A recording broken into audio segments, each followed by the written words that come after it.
Welcome, calligraphers. Today we're going to take advantage of that last lesson where we did that swooping stroke, where we were constantly changing the direction of our curve.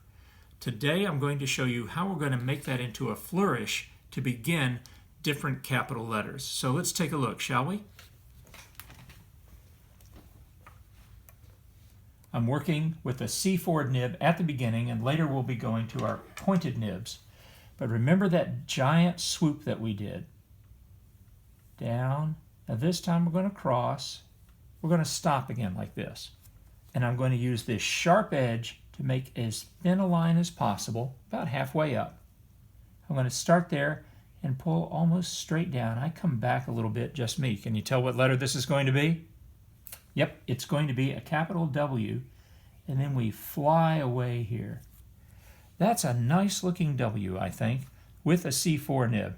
And you can see the variety of widths here on each of my pulls. Thin, thick, thick, thin.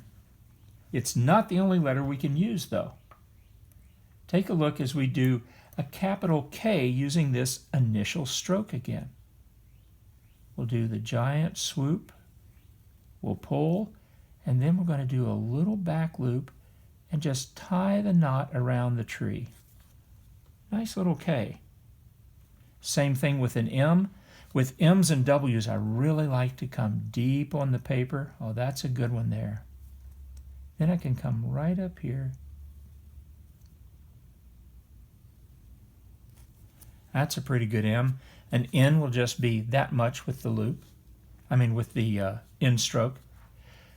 This same thing that we did for a W will also work for a capital V. And then my favorite, because you just don't get to use it very often. It's a lot of fun when you can really get dramatic.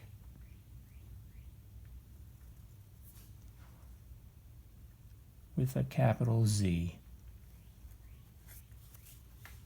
Now those are the 5 or 6 letters. Don't forget we've got the N.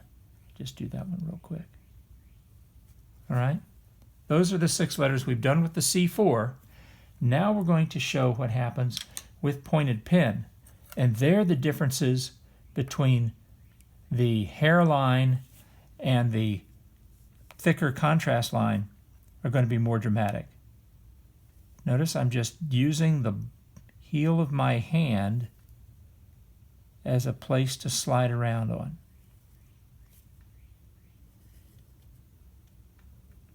Ran out of ink there, but that does look kind of cool when it railroad tracks right here, doesn't it? Now we'll take a look. The K's will be much more distinctive because they won't be as broad until right there. Just pull that down a bit. Then we tie a ribbon around the tree and finish. Has a nice look to it, I think. The Z is even more dramatic because we get really thin on this part of the stroke. Thin down, cross, mash, lighten. That's a good one.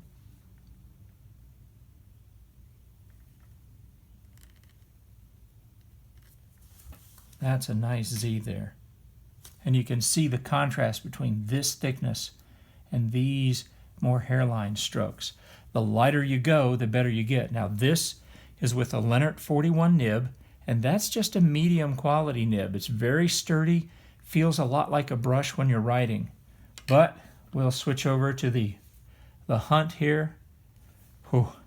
We know it. You know it as the Ferrari nib. I told you it's hard to drive and easy to crash, but we're going to try a Z with it and see what happens. Look how thin that hairline is and such a distinctive contrast stroke. Yeah, we'll try a W too. Anytime you want to stop the video and practice some of these and then continue on, please feel free to do so. Make that come down We've railroad tracked, but it's okay. I can pick it right back up and bring it through. There we go. Just had a little bubble. I told you that nib is tough to play with sometimes. Look at how thin and delicate that stroke is. And then with just a little pressure, that goes wide and then narrow. Imagine that as the title or as the capital letter to someone's last name. Really would look good on a letter.